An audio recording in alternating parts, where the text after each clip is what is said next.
Mesdames, Messieurs, bonsoir. Bienvenue en conférence de presse post-fight d'Ares 12. Nous sommes en présence de M. Fernand Lopez, donc, fondateur de la Ligue Ares. Fernand, est-ce que tu as des déclarations à faire? Peut-être qu'on peut revenir sur la soirée, sûrement les bonus fighter offensif ou peut-être fight of the night. Bonsoir à tous. Bonsoir. Bonsoir. Bonsoir. Du coup, les bonus, c'est la soumission de la soirée, c'est Topal, Yunusov, le combat agressif de la soirée voté par Twitter, c'est Monsab. Et puis on a un autre bonus qui n'était pas compris. Il n'y a pas de combat de la soirée. Il y a un autre bonus qu'on a créé, qu'on a donné pour récompenser l'agressivité, mais de quelqu'un qui n'était pas sur Twitter, qui n'est pas souvent. Je pense qu'il n'a pas une belle communauté sur Twitter, c'est Youssouf Binaté. Donc voilà les trois bonus qu'on a. J'attends les nouvelles du jeune Brésilien qui s'est fait mal au genou sur le combat de Youssouf Binaté. Je pense qu'il est encore en consultation. Mais à part ça, il n'y a pas de blessés graves, tout s'est bien passé. On a une soirée moins remplie que d'habitude, 2800 spectateurs. Et puis voilà. Qu'est-ce que je vais dire de plus? Vous me connaissez sur les questions. On commence par une première question. N'oubliez pas de dire le nom de votre média. Bonsoir Fernand, pour Stade Perform. J'ai vu pour la soirée que tu as tweeté que Virgile Eugène était un problème pour les 84 kilos. J'ai l'impression qu'on a un problème avec Topal chez Lightweight aussi. Oui, on a beaucoup de problèmes finalement. Mais ce sont de beaux problèmes.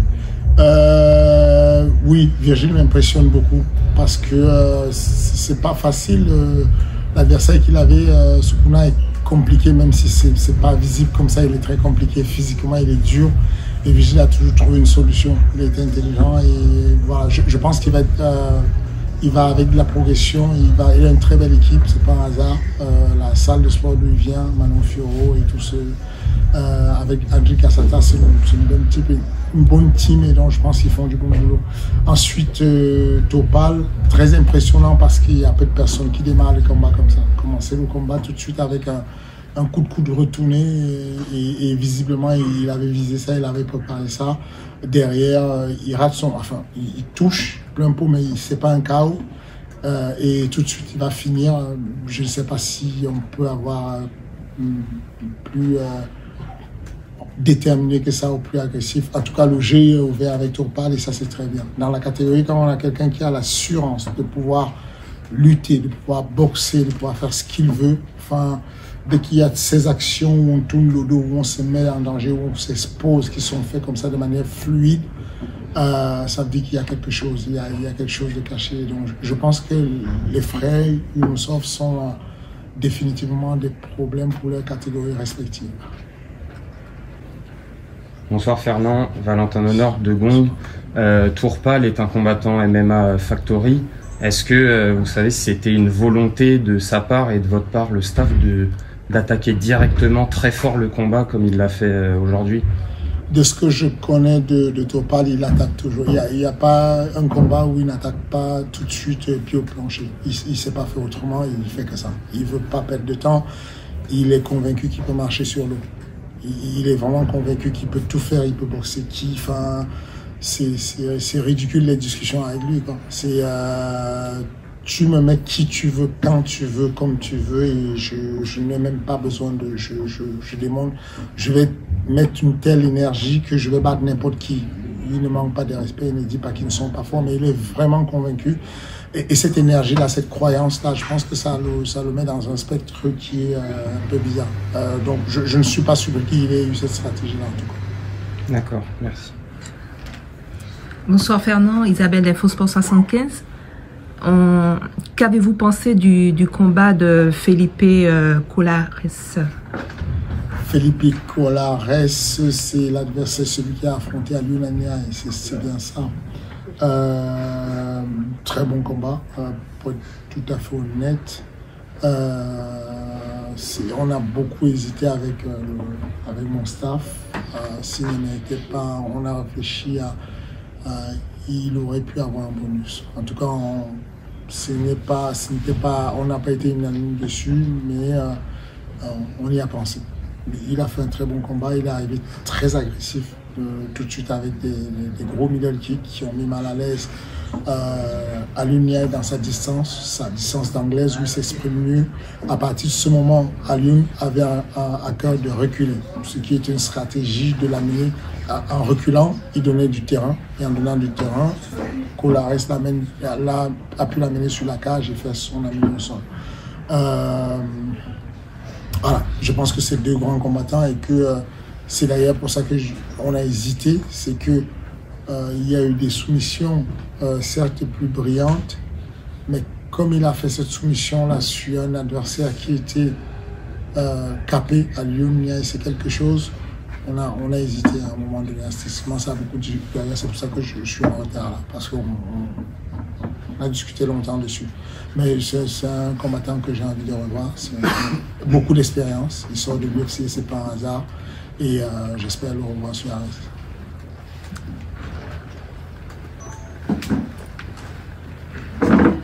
Bonsoir, Pierre, The Goat MMA Boxing. Avec la prestation de ce soir, est-ce que Turpal peut envisager un titre bientôt? Turpal a un titre, oui, c'est possible si on n'a pas ce blocage de... C'est toujours la même situation.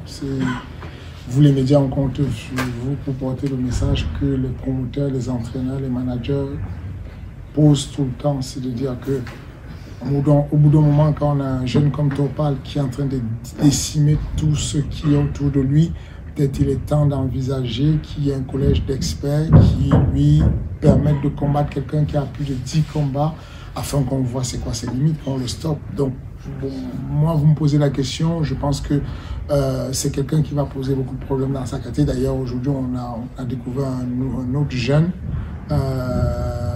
dont je ne me rappelle pas tout de suite le nom, mais qui a fait un excellent combat et qui vient de la team Michel Froissart. J'ai trouvé, est-ce que j'ai son nom là, que je ne dise pas n'importe quoi, mais c'était fantastique ce qu'il a fait. Je parle bien entendu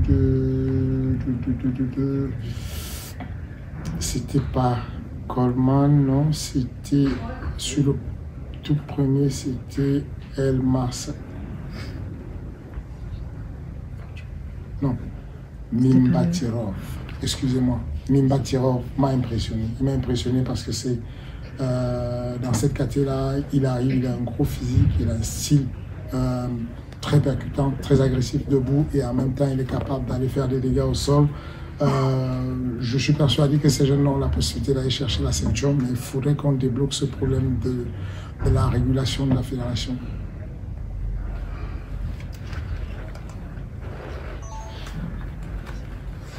Sandrine, MMA Story France. Bonsoir Fernand. Je voudrais savoir en termes d'entrée, qu'est-ce que ça a donné aujourd'hui?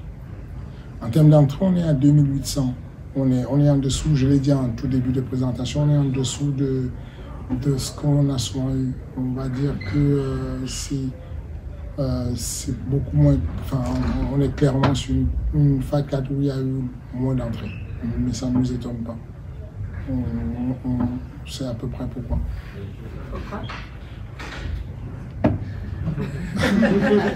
C'est là où ça s'arrête, c'est là où je peux pas aller plus loin. Mais en tout cas, ce qu'il y a eu, c'était un beau public, 2800 personnes qui étaient endiablées, qui ont mis le feu dans la salle. C'est ce qu'il faut retenir. Je pense que les grosses cartes phagocytent des fois les petites cartes. Quand on déclenche l'ouverture de la vente de Arès 13 avant Arès 12, beaucoup de personnes réservent tout de suite leur place parce qu'il y a des gros noms sur Arès 13. Mais comme on a découvert ce soir, c'est qu'il y a souvent des surprises. Il y a des beaux combats, il y a des belles surprises.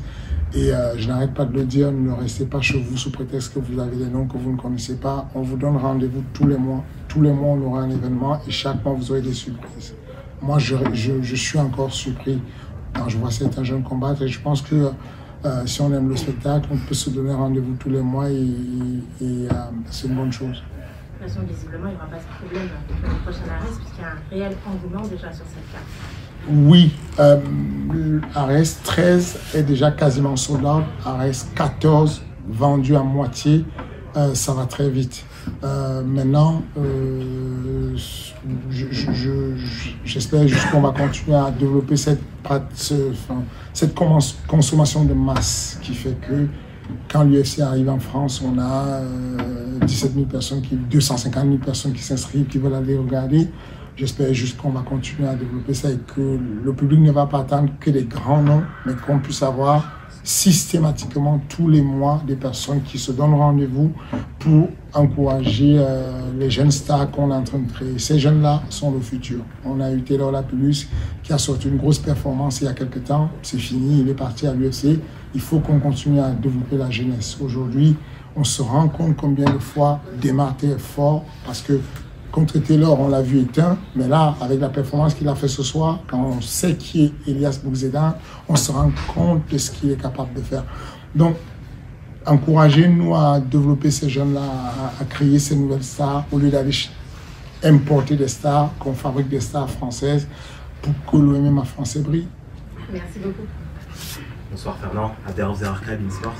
Un peu dans le même élan que ma consort, on a une petite bande-annonce de ce qui va nous attendre le 9 mars. À quel genre de combat de ce main event, à quel genre de combat est-ce qu'on doit s'attendre? Et au-delà du sportif, à quel genre d'événement est-ce qu'on doit s'attendre? C'est un événement qui a une double vitesse. La première vitesse, c'est le main event qui est quelque chose de très sportif où on aura la crème de la crème. Aujourd'hui, Daniel Lapillus, on ne le présente plus, c'est solide. Face à lui, il y a un Brésilien qui est un vétéran de l'UFC. On a vu qu'il était accompagné de Rodriguez qui vient d'être couronné champion dans la catégorie de fédéraux. Il y a à peine quelques jours à l'UFC qui était là, qui le coach en ce moment. Et les gars se préparent, ils sont déterminés, ils sont résolus à gagner ce combat parce qu'ils veulent retourner à l'UFC.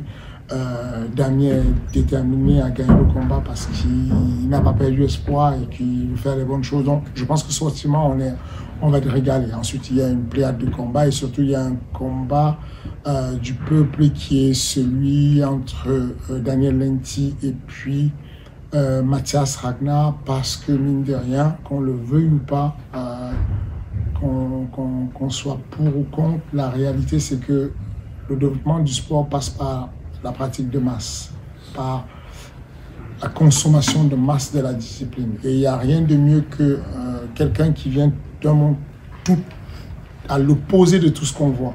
Okay? Il n'est pas combattant à la base, il est comédien, il est acteur, il est dans un autre monde. Et toutes ces personnes qui le suivent, qui ne connaissent pas du tout notre sport, vont apprendre à le connaître.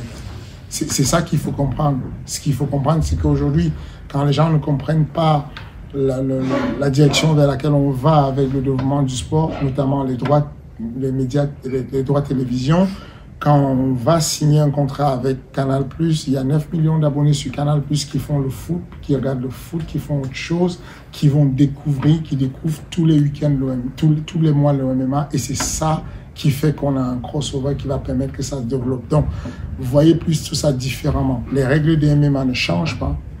C'est monsieur Mathias qui va devoir s'adapter. Il va passer de son métier de comédien au métier de MMA. Il se rend compte en ce moment combien de fois c'est difficile. Et peut-être il va encore l'apprendre d'une manière très difficile le 9 mars. Ça ne bouge pas, c'est lui qui vient dans ce monde et on n'a pas le droit d'interdire à qui que ce soit qui vient ailleurs de faire ce métier s'il est dans les règles de ce qu'on fait. Donc ce crossover, pour moi, je le trouve comme une bénédiction pour le développement du sport. Et donc, voilà, ces deux dimensions, la dimension sportive d'un côté, la dimension culturelle et puis surtout l'expansion du MMA de l'autre côté. Bonsoir Fernand, une question pour le Figaro. Si je dis pas de bêtises, il n'y a pas eu de bonus de combat de la soirée. Voilà. Alors ma question c'est, est-ce que c'est une première? Est-ce que c'est lié au manque de finition? Il n'y en a pas beaucoup eu ce soir. Et surtout, qu'est-ce que vous voulez faire passer comme message en choisissant délibérément de ne pas mettre de bonus? Ce qu'on veut passer comme message, d'ailleurs vous voyez il n'y a pas eu de bonus de la soirée, mais il y a 2 bonus d'agressivité. Donc on donne le deuxième bonus à Youssouf Binaté parce que ce jeune, il enchaîne les combats, il est fini au premier round, il arrive et puis il est archi-déter et puis il va très vite. Par contre, on ne va pas récompenser les personnes qui ont joué la sécurité, même si ça se termine bien. Le dernier combat, qui est censé être le meilleur combat de la soirée, selon moi, c'est le main event. Parce qu'il y a eu deux combats qui m'ont impressionné. Le combat des poids lourds, d'un côté, pas très technique, pas très académique, mais il y avait du spectacle. On a vibré. Ensuite, il y a le main event qui était plutôt technique et un très beau combat. Malheureusement, on a connu Elias meilleur que ça. Il y a des jours avec et des jours sans. Je pense que le Elias qu'on a eu aujourd'hui n'était pas celui qui a son A-game. Et je pense qu'on le reverra avec... je suis impatient, moi, en tout cas, de le revoir sur un combat sur Ares pour qu'il puisse s'exprimer complètement. Donc, on a ce réveil où il y a la notion d'urgence au dernier round et il y a une belle bataille. Mais on ne peut pas oublier que sur les 4 premiers rounds, ça a été assez passif et donc on n'a pas trouvé utile d'encourager ça. On va encourager l'envie de finir rapidement le combat et quand il y a les deux qui veulent finir un combat, forcément, des fois, forcément ça crée un combat de la soirée. Merci beaucoup. Je vais avoir 2 dernières questions sur le bac, je t'en prie. Pico pour Radio MMA. Du coup, j'ai 2 questions parce que je suis arrivé un peu en retard. J'avais dans l'idée que Turpal allait avoir un double bonus. Bon, le combat ou le combat le plus agressif de la soirée, plus la soumission de la soirée. Qu'en est-il de cette idée? À première vue, honnêtement, pour être tout à fait sincère, j'étais de notre collège de personnes qui décident, j'étais pour. Je pensais aussi qu'il aurait pu avoir les 2 bonus, mais il se trouve que Tuter a parlé et que Tuter trouve que Moussab a été très agressif, en tout cas plus agressif que Turpal, et c'est à ce moment-là qu'il a gardé le bonus de la soumission et qu'il a perdu le bonus de l'agressivité. Mais c'est un bonus qui est voté essentiellement sur Tuter, et Tuter a décidé que c'était Moussab. Ok. Donc ma deuxième question va se décliner en 2 parties.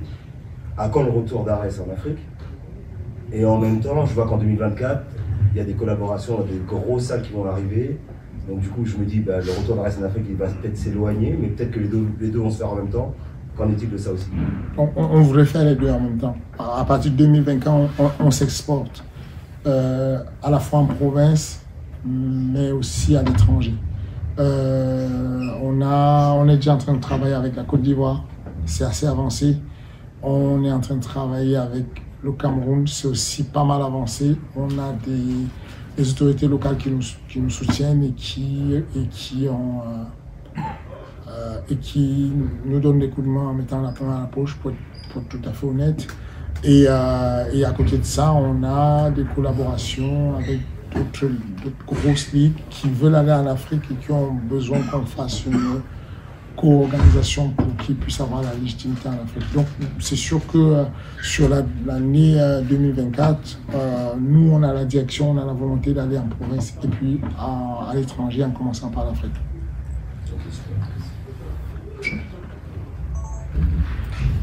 Fernand, il y a un mois après la RS 11, on avait évoqué légèrement la RS 15, qui est en même temps que le Bellator Paris. On avait évoqué un début de grosse carte pour faire la conférence. Est-ce qu'on peut avoir plus de précisions sur les combats qui pourraient éventuellement être là le 12 mai?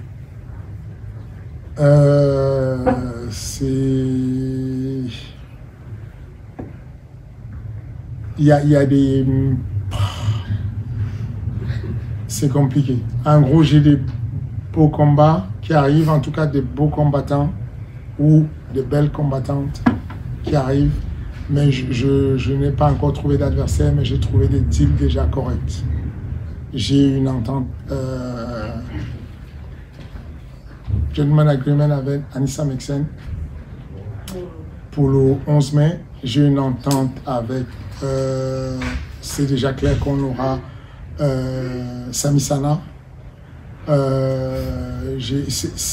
Il y a 2 ou 3 combats qui sont quasiment sûrs, mais sur lesquels je ne veux pas m'aventurer de dire n'importe quoi parce que légalement, on n'a pas posé tout ce qu'il fallait. Mais avec Anissa, c'est bon, c'est verrouillé. Avec Samy Sana, c'est bon. Et puis, il reste juste à trouver un adversaire pour Anissa et puis confirmer l'adversaire de Samy Sana qui devrait être expéditeur. Un ACMO aussi qui est passé au MMA et qui vient de l'île de la Réunion. Voilà ce qu'il y aura ensuite si Ragnar n'est pas mort. Il sera là le 11 mai pour son deuxième combat. Et puis il y a quoi que je me rappelle. Mehdi Sadi qui fera son retour. Donc Mehdi Sadi, le retour de Mehdi Sadi. Et puis.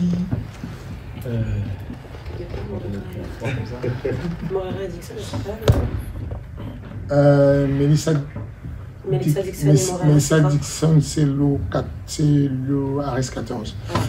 Il va y avoir Christopher Jacquelin contre Félix Klinkhammer. Oui, il y a le retour de Klinkhammer. Alors, boum. Assia Miri revient. Ensuite, on a Massinissa, c'est un poids lourd kickboxer qui représente l'Algérie. On a Youssouf Binati qui est déjà programmé dessus. Il y a Azamat. Aboukanov Azamat, c'est un jeune qui a 18-19 ans, qui est un jeune lutteur qui a été plusieurs fois champion de France, qui va faire ses débuts. Je pense qu'il a un bon futur. Et puis il y a le retour de Benjamin Seik, un poids lourd. Il y a Samy Sana, ça c'est dit. Il y a Topal qui est prévu dessus. Topal Younoussov, bien entendu. Mehdi Sadi. Non, il est déplacé, il est en juin, lui. Teddy Violet en juin. Ça va être bien ça. Juin, ça va être très bien. Teddy Violet, son adversaire, quand on va vous donner l'adversaire, ça va vous plaire. Ensuite, il y a qui oui, Jacqueline, Félix, et puis il reste deux petites surprises. Garde les surprises en dessous. Je t'en prie. Denis. C'est bon. Bonsoir Fernand, Denis pour D-Sports Content. Tu en parlais tout à l'heure, le combat entre Ragnar Le Breton et Daniel Lanty. On a eu un petit avant-goût ce soir avec le face-à-face. Je voudrais juste revenir sur le premier combat de Ragnar Le Breton qui s'est fait en Suisse. La question est simple, ça s'est fait un petit peu en sous-marin le combat. Pourquoi? Et pourquoi face à Xavier Le Sceau qui est son partenaire d'entraînement? Le sous-marin, non. Le sous-marin, c'est quand on fait quelque chose de cash. En gros, tout ce qui... Les gens se comportent comme si regarder cet événement-là, c'est dû. Ce n'est pas dû. En gros, Canal Plus verse l'argent pour avoir les droits. UFC Pass verse l'argent pour avoir les droits. La personne qui a versé quoi que ce soit pour avoir les droits de Ragnar au HFC, on est d'accord. Et que c'est juste un promoteur qui s'arrange avec l'agent de Ragnar et qui dit bon, mettons-nous d'accord, on va faire cet événement à huis clos parce qu'on conserve les droits dessus. Et ces droits-là sont les droits qui sont la propriété, puisqu'à partir de maintenant, Ragnar Mathias est le combattant de Ares. Ares veut conserver la primeur de le voir combattre sur le territoire France. Ce qu'on a eu là aujourd'hui d'avoir Ragnar qui monte dans l'octogone face à Daniel Lanty, c'est une priorité française. Il n'y a pas de raison que parce qu'il y a quelques curieux qui n'ont rien payé, à qui on ne doit rien, qui disent on a envie de regarder, on veut voir ce qui s'est passé. Non, mais ils n'ont droit à rien. S'ils avaient droit, ils seraient allés en justice. Ils n'ont droit à rien. On va leur donner au moment venu ce dont ils ont droit. Ils auront droit quand ce sera sur le 9 mars. Donc c'est tout. C'est juste qu'on enlève, tout s'est passé normalement, juste qu'il n'y a pas la télévision. Et la télévision, c'est pas un dû, c'est quelque chose qu'on vous donne si vous avez les dons. Et du coup, juste par rapport à son prochain combat le 9 mars, pourquoi Daniel Lanty? Comment s'est fait le matchmaking? Est-ce que c'est pas trop gros adversaires déjà? On a beaucoup réfléchi dessus avec l'entourage de Mathias, avec lui-même, avec le matchmaking d'Ares. L'idée, c'était de trouver quelqu'un qui tienne la route, mais qui ne soit pas un très gros mancheur à mâcher.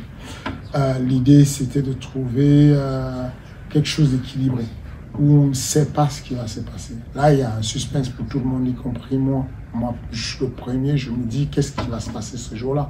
Est-ce que Mathias va bugger? Est-ce qu'il va faire ce qu'il apprend? Est-ce qu'il va s'en sortir? Est-ce qu'il va finir à l'hosto? Est-ce qu'il va réussir à faire un truc incroyable? C'est ça le but. Le but du matchmaking, c'est de faire un match où on ne sait pas comment faire. Et donc, voilà, on ne sait pas qui choisir. Nous, on a voulu tromper les bookmakers. Et là, aujourd'hui, je pense que c'est le cas. Je pense que vous tous, vous spéculez, vous vous dites, bon, vu son métier, il y a moyen qu'il se fasse starter. Mais vous vous dites quand même, c'est pas bête quand même qu'il soit encadré dans une équipe où il y a des gens qui savent, il côtoie des gens qui connaissent le MMA, il côtoie des coachs qui sont à l'UFC, il côtoie des combattants de l'UFC et on le laisse aller au charbon. Peut-être qu'il y a un piège, et c'est ça qu'on veut, c'est tout. On veut juste se mettre en place un combat où personne ne sait qui va gagner et moi j'ai l'impression qu'on y est. Je pense que les forces sont égales. On a quelqu'un qui est jeune, qui est frais, qui certes n'a pas la connaissance du MMA, mais a une belle préparation physique.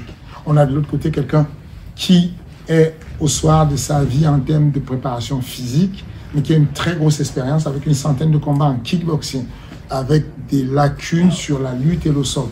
Je trouve que tout ça vient s'équilibrer à un moment donné. Merci beaucoup. On a une question très intéressante. C'était la dernière question pour toi, Fernand, ce soir. Je te remercie. Merci infiniment à vous. Merci, Kaina. C'était plus consistant aujourd'hui. Merci. Je t'ai laissé.